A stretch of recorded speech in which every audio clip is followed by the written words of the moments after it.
Assalamualaikum warahmatullahi wabarakatuh.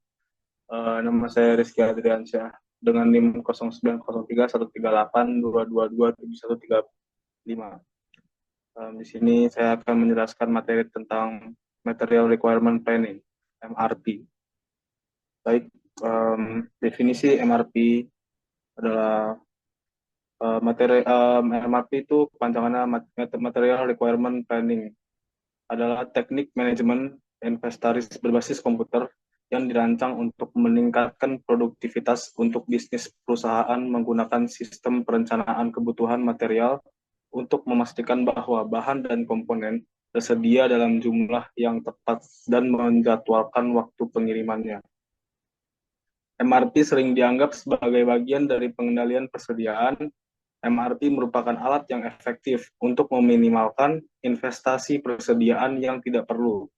Perencanaan kebutuhan material juga berguna dalam penjadwalan produksi dan pembelian material. Kita ke selanjutnya itu fungsi MRP. Fungsi dari perencanaan kebutuhan material itu ada tiga, yaitu kontrol tingkat persediaan. Yang kedua ada penetapan prioritas komponen berdasarkan tanggal pengiriman. Dan yang terakhir penentuan persyaratan kapasitas secara terperinci. Lanjut ke input MRP. Input MRP itu adalah MRP mengubah jadwal produksi utama menjadi jadwal terperinci untuk bahan baku dan komponen.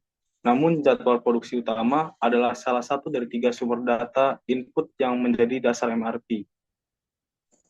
Ada tiga, yaitu yang pertama Master Production Schedule, atau bisa juga disebut MPS, yaitu jadwal produksi utama didasarkan pada perkiraan permintaan yang akurat untuk produk perusahaan bersama dengan penilaian realistis atas kapasitas produksinya. Jadwal produksi utama adalah daftar produk akhir apa yang akan diproduksi, berapa banyak setiap produk yang harus diproduksi, dan kapan produk tersebut siap dikirim.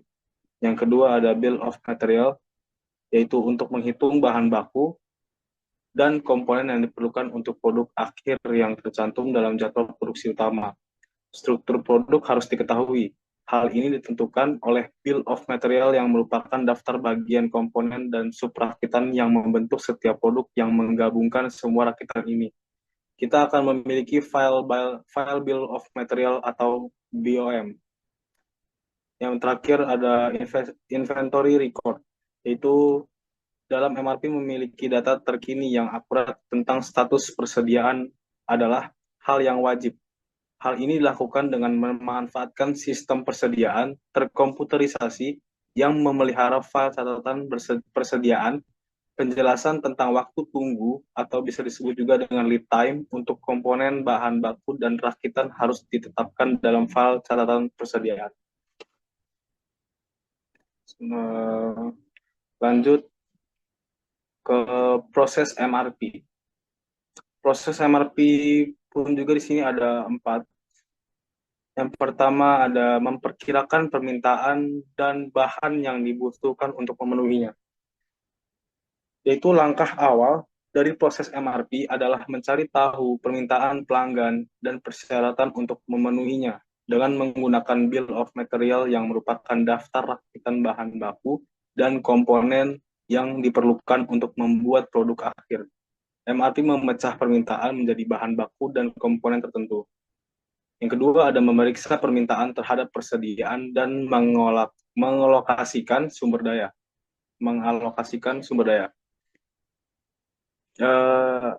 Yaitu langkah ini melibatkan pengecekan permintaan terhadap apa yang sudah ada dalam inventaris. Kemudian MRP mendistribusikan sumber daya yang sesuai dengan kata lain MRP, mengalokasikan inventaris ke dalam area yang dibutuhkan. Yang ketiga ada penjadwalan produksi. Nah, langkah selanjutnya dalam proses ini adalah menghitung waktu dan tenaga kerja yang diperlukan untuk menyelesaikan produksi, juga menetapkan tenggat waktu. Dan yang terakhir ada pemantauan proses. Langkah terakhir dari proses ini hanyalah memantaunya untuk masalah apapun. MRP dapat secara otomatis memberitahu manajer tentang penundaan apapun dan bahkan menyarankan rencana darurat untuk memenuhi target waktu pembangunan. Kita ke slide selanjutnya, output MRP. Output MRP itu dibagi menjadi dua, yaitu yang pertama ada primary output, maaf. Primary output ada tiga bagian. Yang A itu ada pemberitahuan order rilis untuk melakukan pemesanan yang telah direncanakan dalam proses MRP. Yang kedua ada pemberitahuan rescheduling or cancellation yang menunjukkan penjadwalan ulang atau pembantalan order terbuka karena perubahan jadwal utama. Dan yang terakhir, laporan tentang status inventaris.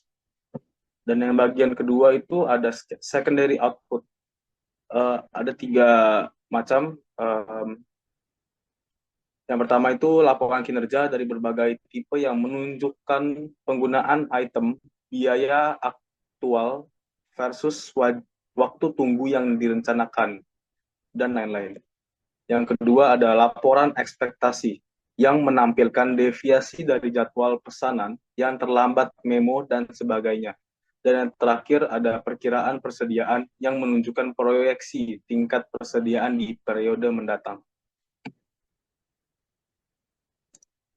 Ini untuk secondary output. Dan kelebihan MRP itu yang pertama ada jaminan ketersediaan bahan dan komponen.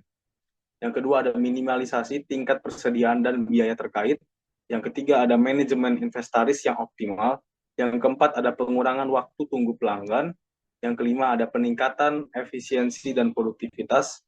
Yang keenam ada pemanfaatan kapasitas yang optimal. Yang ketujuh peningkatan kepuasan pelanggan.